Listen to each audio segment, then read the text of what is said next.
Michale Knowles takes on the red-pilled community on the subject of marriage as he gets into a debate with Pearl Davis on the subject. A lot of people think Pearl scored the W on this, but since there is no such thing as really winning debates, I think it's important to revisit the conversation and just ask ourselves, on which side of the debate does reason really lie? And since the future of the human species kind of is predicated upon healthy families, I think it's important for us to discuss. So we'll do that and more today on Indie Thinker.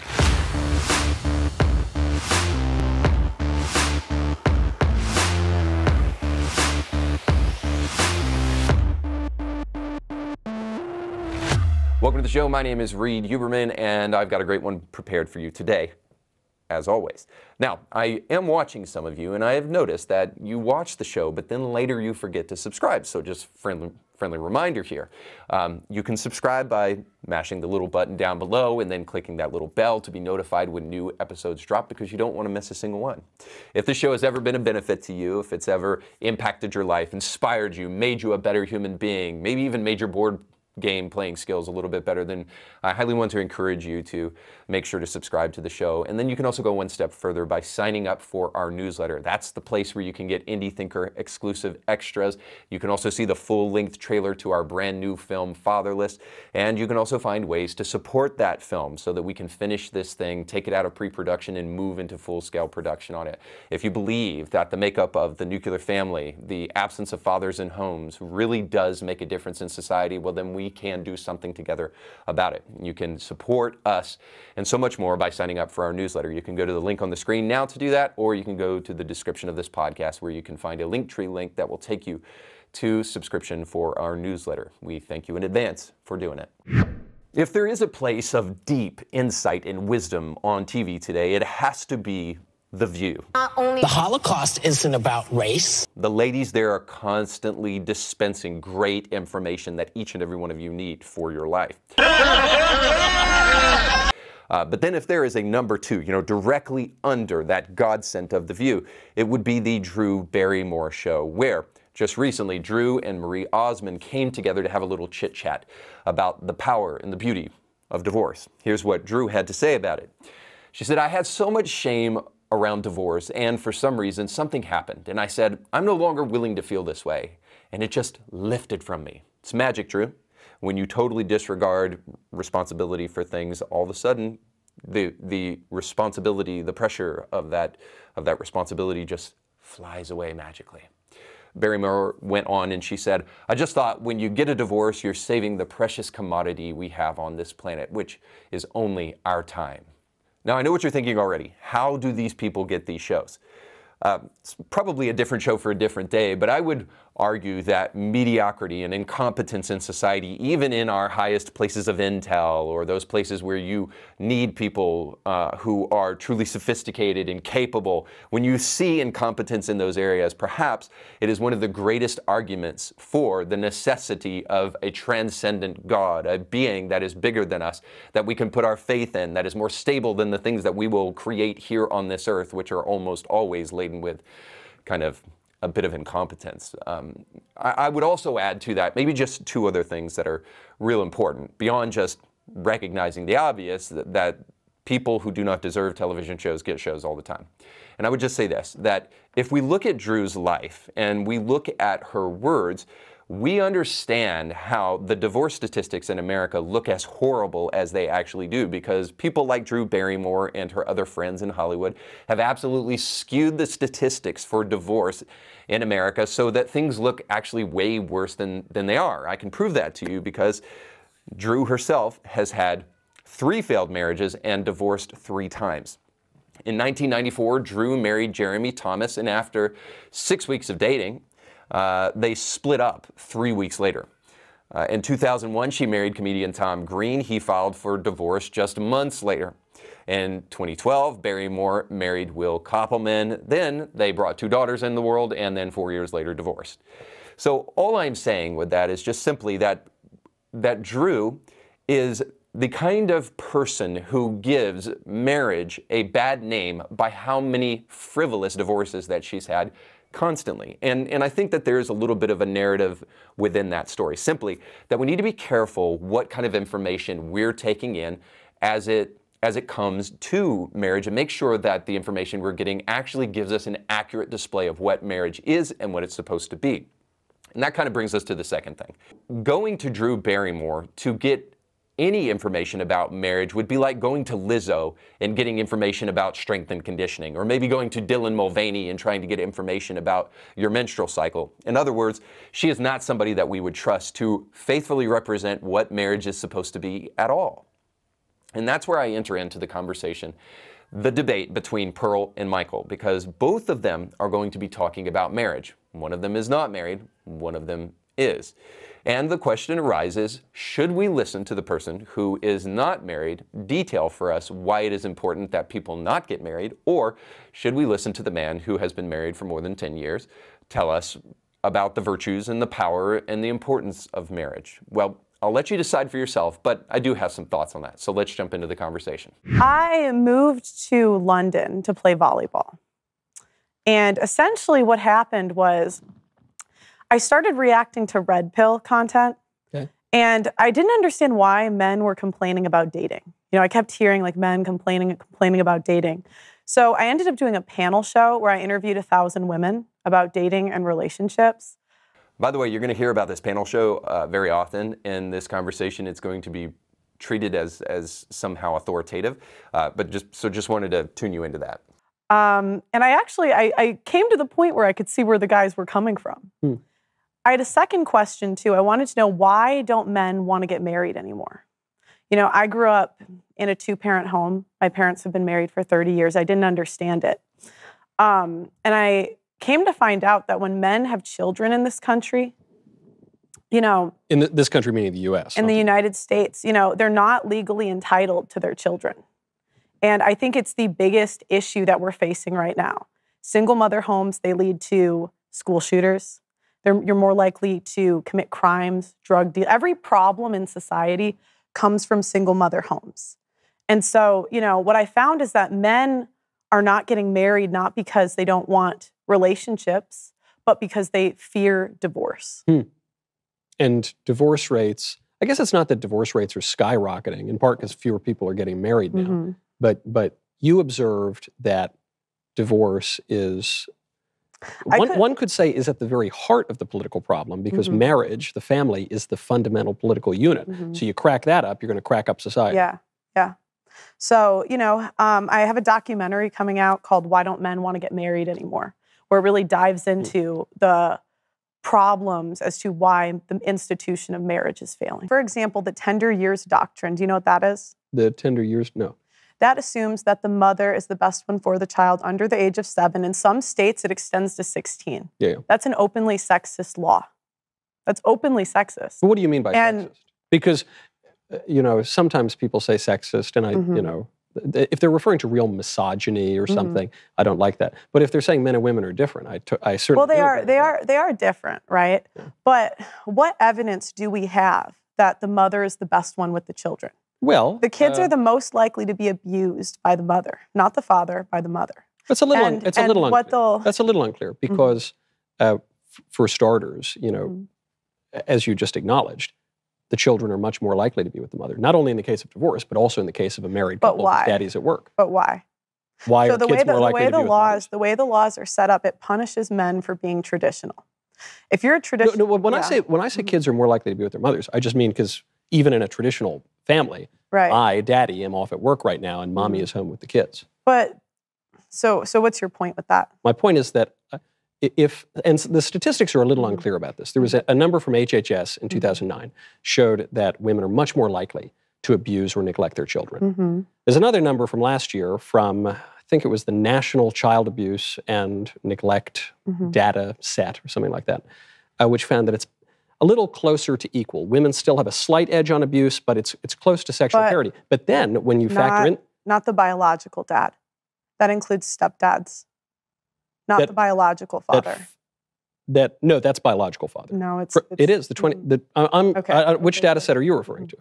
Well, they've done comprehensive studies over the last 100 years. But what do you mean by they? Like, I'm referring to a very specific data set. Okay, go ahead. So in that very specific data set, that would contradict the 2009 numbers from HHS, but nevertheless, it would still prove your point, which is that the women are slightly more likely. But then I guess my point is, right, the women in marriage and outside of marriage are much more likely to be with children all of the time. Right, so there the parity is almost you would see surprising. The abuse numbers go down as women have spent less time with children. So the fun thing with the serpent is, how does a serpent talk? And not only that, but why is the serpent's punishment to crawl on its belly? One of the biggest sales ever. 30 beef sticks for just $30. Try for $1 each. 6 grams of protein, 0 grams of sugar. So in the last 50 years, women have worked more. Hold on, you're saying that children are more likely to be abused in a traditional family with mother and father, or you're saying single father and single mother? Women are the most likely the ones to abuse the child. And even if you think abortion's murder, right? Yeah. So 1 out of 3 women's had an abortion. I've seen some numbers that say 1 out of 4, but the point is still the same. If 1 out of 4 men committed murder, we would all be. Though, abortion is murder, but also, there's a lot that goes into that because there are. And so I just couldn't. Sorry, go ahead. Go ahead. Well, when we point to an issue like abortion, obviously, that is murder. It's not only morally synonymous; it's the same thing. But then also, the male abortionists are involved in the murder. The male legislators who pass. If I hire a hitman, I'm still responsible. Sure, but so is the hitman. He goes to jail too. Right, but there's far more women that are hiring a hitman than men performing the act. Well, so I guess in every abortion, it's a woman who's procuring one. Exactly, that's my point. And so my point is that law is openly sexist. It's sexist, but men and women are different. So shouldn't it be sexist? Meaning, when a little baby calls out, a little baby is calling out for mommy, not daddy. Now, I'm not saying this is good. I think divorce is unacceptable in pretty much every circumstance. But if there is going to be a divorce, it would seem natural for a little baby to be with the mother rather than the father. Even if you look at infanticide, it's almost unheard of for men to ever commit it. It's almost 100% the mother. Well, that's my point. That's contradicted by one study. I don't think it's right that men are not entitled to their children. It's 50% their DNA. It's 50% their child. Why are they not entitled to 50% custody? All right, so Pearl does have a point there. The legal system is skewed toward the mother. It probably should be. There's an argument for why, but it shouldn't be blindly skewed toward the mother, and there could be some reforms there. However, I don't think she's necessarily proving her point that women are somehow uniquely bad right now and shouldn't be given their kids because somehow statistics show us that women are more likely to kill their children. By the way, if we think abortion is infanticide, and it is, then I would say just as much as the child is 50% of the father in a custody battle, it's 50% of the father in the abortion scenario. But I work at a pregnancy resource center, and I'll tell you what happens almost always. Very often, the men are passive, and they believe the my body, my choice mantra nonsense, and they say, well, it's her decision. Whenever there is a pro-life minded man in the situation in an unplanned pregnancy, with few exceptions, the baby is almost always saved and allowed to see the light of day and breathe its first breath outside of its mother's womb. Very often when a man takes the lead, that infanticide statistic that Pearl tried to quote is totally the opposite. So let's step back for a moment and just kind of see what she's trying to say. Essentially, I think she's making the argument that the quality of women today does not support the commitment that marriage takes. Look at all the statistics about women and how awful they are, and therefore a man should not marry a woman because they're bad, or something like that. I think that's a fair assessment of what's been said thus far.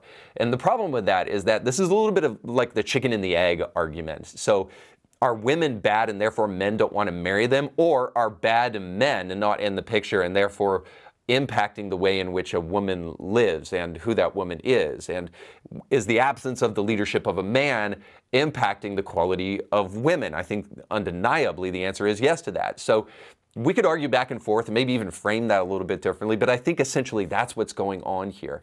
And the problem with the way Pearl is arguing is that she is inserting a narrative of sorts that I think is best situated with this kind of analogy. So Howard Zinn wrote A People's History of the United States. In it, he posited the existence, the mythical existence, not of leprechauns, unicorns, or transgender women, But he posited the idea of the noble savage, that if it weren't for white colonialists and probably white colonialist Christians coming to these places where they colonized, these noble savages would have gone on to live peaceful and beautiful lives, and they were minding their own business until these bloodthirsty whites came in and tried to kill everyone.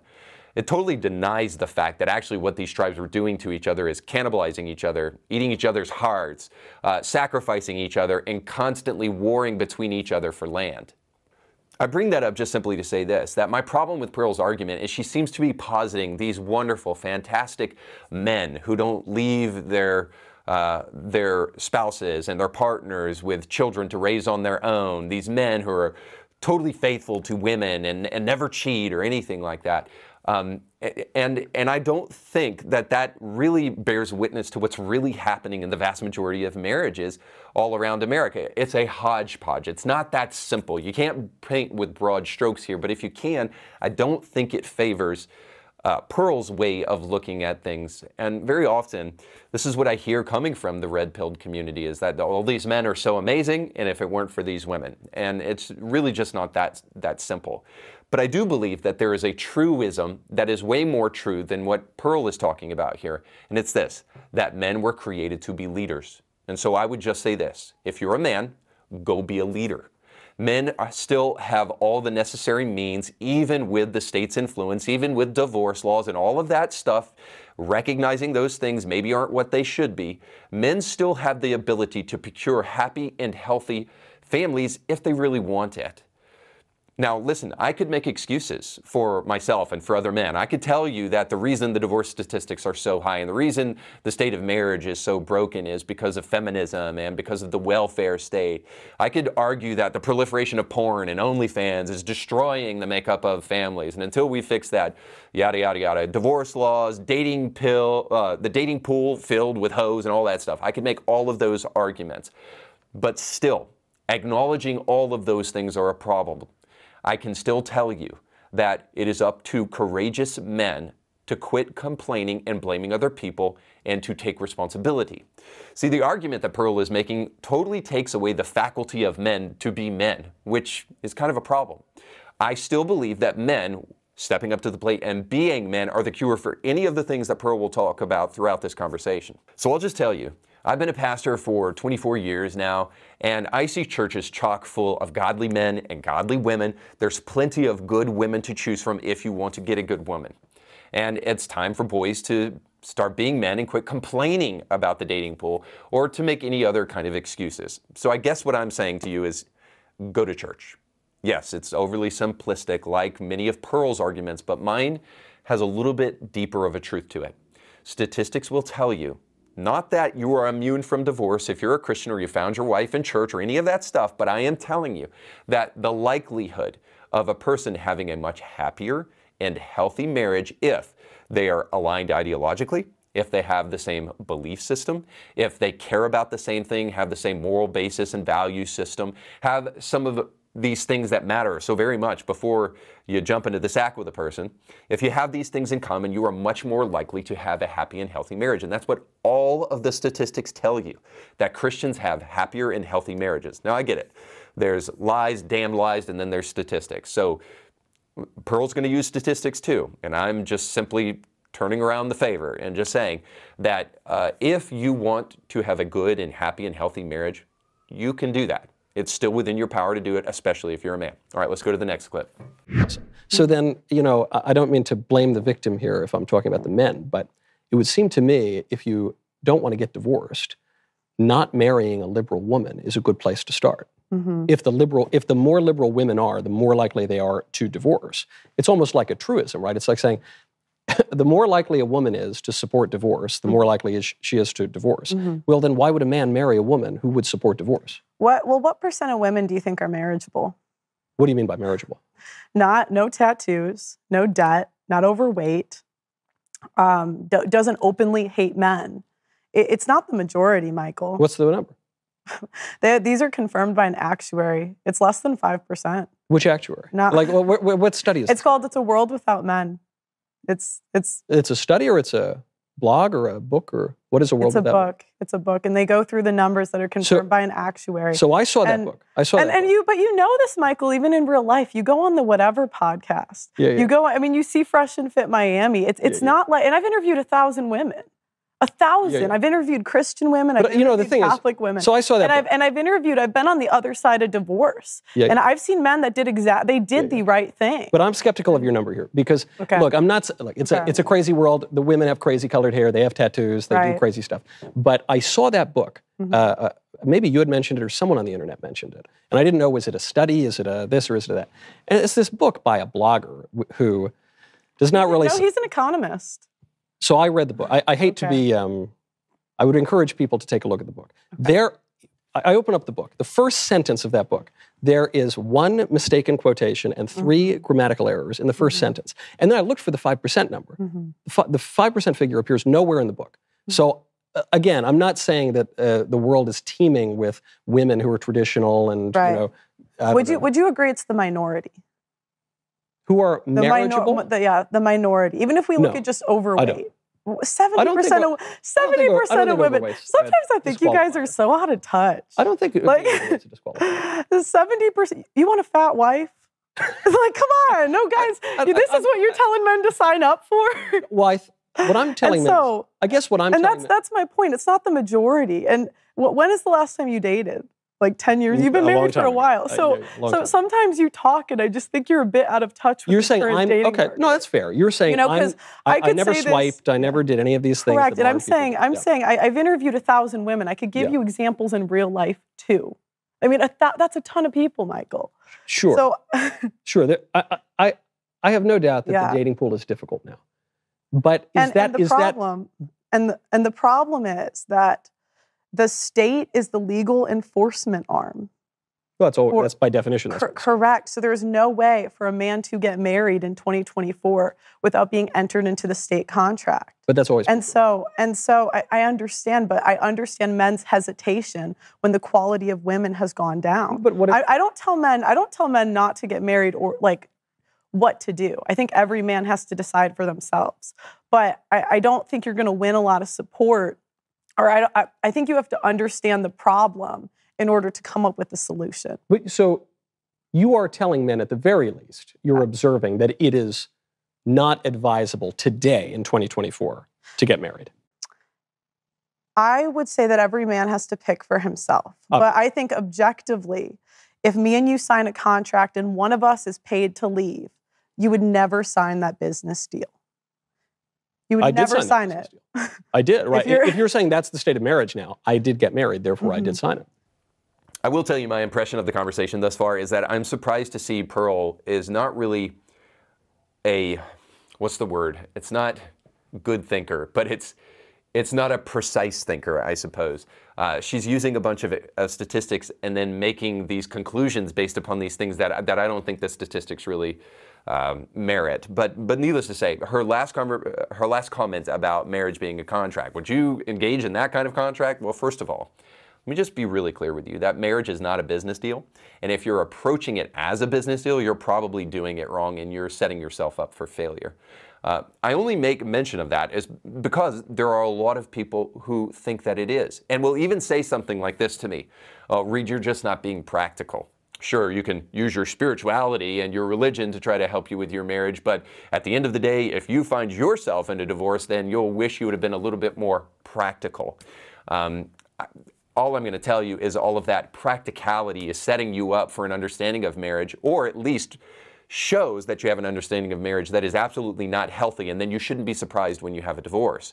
And a lot of people say, well, I didn't know that woman was that way when I married her and I was deceived. This is almost always just completely false. That woman was that way when you married her, and if she wasn't, it could be that you potentially have a part in making her that way. So if you thought you married Dorothy, you got the Wicked Witch of the West, you may want to ask yourself, what did I do to potentially make that happen? But the second thing here is that even if marriage was a contract, which it's not a business contract at the end of the day, it's a spiritual institution that in principle, is the means by which children are made and educated, and secondarily, the development of intimacy and love between two people. So if it is a contract, you are signing on for those things. And therefore, the contract would read not just, hey, do you want to sign on to a business that has a 50% failure rate and then have everything taken from you? It's just dishonest. The contract should read something like this. Do you want to enter into an agreement that will procure for you the only means by which you can create a legacy for yourself that will be passed down through your seed for generations? And do you want to procure for yourself the only means by which anyone will truly care for you in your old age? Trust me, it's not going to be in the nursing home. This is why I really don't like the red pill community on these deep issues. They don't seem to be playing the long game. They don't seem to be looking past their nose. They're just trying to use statistics to make their point for them rather than to be honest about what the institution of marriage is actually doing. And in order to do that, you must play the long game. You must look at life beyond your temporal moment and whatever the statistics may tell you right now, and look at the ends and the means of marriage. What is it really meant to do at the end of the day? And very often the red pill community comes off as progressive in these ways. They can have the veneer of conservatism because they're standing up for values that really do matter, where the progressive movement has none. But often they find themselves falling into the trap of progressivism because they suffer from presentism. They're just looking at what's happening now and forgetting what the future looks like, or what the purpose long-term of things actually are. I'll put it to you like this. I believe the propensity to forsake our mortality, to quit thinking about our mortality, to even deny it, and to not think about the future and to avoid it at all costs is a very progressive thing to do. Most often because people don't want to think about their own mortality. They don't want to think about their legacy and all of those things, because then, if they actually start thinking about those things, they'll have to get serious about thinking about God. It will push them into thinking about eternal life and the meaning of life and what we're all really here for and what will my life be about when it's all said and done. See, all of that pushes you clearly into the camp of the religious. This is why progressives try to avoid it at all costs. They don't want to think about their mortality because they want to be gods in their own eyes, and they think that they're in control of everything. They don't ever defer to a sovereignty that may be outside of themselves. And if Pearl was really willing to grapple with this, she wouldn't just tell us she's Catholic. She would actually understand the goal of marriage and the means of marriage and how important it is to a society. And it would push her beyond all of the objections that I think she presently has right now. And it definitely would have pushed her beyond kind of the flawed structure that she just made with her contract argument. All right, let's jump into one final clip. Okay, well, congratulations, but I think a lot of men are going to be hesitant to do that. And you're saying it's rational for them to be hesitant. Yeah. So you're saying it's advisable, not advisable, but rational. Every man, like, okay, I'll give you an example. I'm not here. I think men have had enough of women telling them what to do. Mm-hmm. I'm not telling men to do anything, but I think your situation is going to be completely different than the average Joe making $45,000 a year. If your marriage goes south, you have the money to afford lawyers. I have the money, but I'm going to lose half my money. What? One of the. But do you think you're in the same position as the average man making $45,000 a year? The answer is no. No, but I don't. The answer is no. I don't think it's because of my money, though. You know what I think it's because? Well, look, when I got married, I didn't have a lot of money, but now I have more money. But I think there's a bigger distinction here, which is, I am of a religious view and practice that does not recognize the reality of divorce. Not only do we discourage it, not only, I'm a mackerel-snapping papist, a member of the Catholic faith. I'm Catholic too. You're Catholic also? I'm also Catholic. So, marvelous news. Yeah. We do not. And Catholics are not immune to divorce. I have seen it. I've seen people getting married for the second time. They still get communion, and the number of annulments is going up. That's not licit. The number, but that's they a grave do. But that's I know. But it doesn't matter because it happens all the time. But you can. And totally. I see someone who calls himself. We have a record number of annulments this year in the Catholic Church. You cannot. The Catholic Church is getting more. You see the Pope, and I think we could agree on this stuff. The Pope for all of the liberal statements that have appeared in the press under his name The Pope is generally pretty good on matters of sex and marriage. He's pretty clear. When you say, Catholics get divorced, it has happened. There's a distinction between an annulment. It's around, I looked it up before this, it's around 25, 35. So that's how, it's around, it's around 35%. And so that's not a small percentage. What's the national average? Like 45% roughly? So, well, 2024, it was 50. Okay, so I know everyone splits hairs over like the 5-10%, but regardless, 50 it's not small. So what that means then is that if you're a man, and I totally grant that dating pool's tough and the economy's tough and the divorce courts are terrible and divorce laws are terrible, but they should sign up anyway. Okay, so if I am to kind of synthesize the debate thus far, I would say exceptions to the rule do not undermine the rule. Pearl's got a lot of exceptions, but she's forgetting what the rule is. Marriage in principle is ordered toward begetting in the education of children, regardless of the state's interference of this or the quality of the dating pool or any other gripe or exceptions that you may have. There has never been and never will be a better idea for the continuance of a healthy society other than marriage. Why do you think the Marxists and the postmodernists are so interested in the destruction of the family? In other words, you screw with it at your own peril, Pearl. If after all the statistics and all of the arguments that you've made, you'll ultimately land back to the reality of marriage, it's time for us to grow up and figure out how to make marriage work. Your only other option is to go the way of Pearl and cry about the institution and then abstain from it. But what does she think will happen if we create a society where men are not getting married to women? People are going to continue to have sex. It's just the reality of life. And then, therefore, it will create a bunch of kids, inevitably, without parents. It's already happening. Then the promulgation of Big Pharma will kick in, because we'll also have parents who have kids and unplanned pregnancies or unwanted pregnancies, and then they'll want to kill those kids, which will only incentivize Planned Parenthood to keep on trying to destroy the nuclear family. And then if those parents are brave enough to have a child without being married, then ultimately we'll have a bunch of kids running around without fathers, and then Big Pharma kicks in again, because now ADHD medicine will be necessary to force down the throat of these small children, especially young boys, because they don't have a father in the home. Furthermore, you won't just be sewing into Big Pharma and their agenda to destroy the nuclear family, but you'll also be joining the promulgation of porn. So men maybe say, well, we don't want to get married and we don't want to have kids, so I'll just sit at home and do OnlyFans. And then that will lead to birth rate declines, and then the human dies out at worst, and at best a bunch of kids are without dads. No big deal at all. I will agree that much of what Pearl says is right, and it gains attention because very few people are willing to say it. But that doesn't mean she is right in the most important ways. Here's one glaring issue with Pearl that causes her to be wrong about the most important aspects of marriage. She's not married and never has been. So my question should be legitimate. Should we listen to a person about marriage who has no concept of it at all? Now, I understand. I have a problem with identity arguments too. I hate it when people say, well, you've never dealt with drugs, so you can't talk to me about drug addiction. Well, I can tell you some pretty basic facts about drug addiction. 1, bad. 2, don't do it. And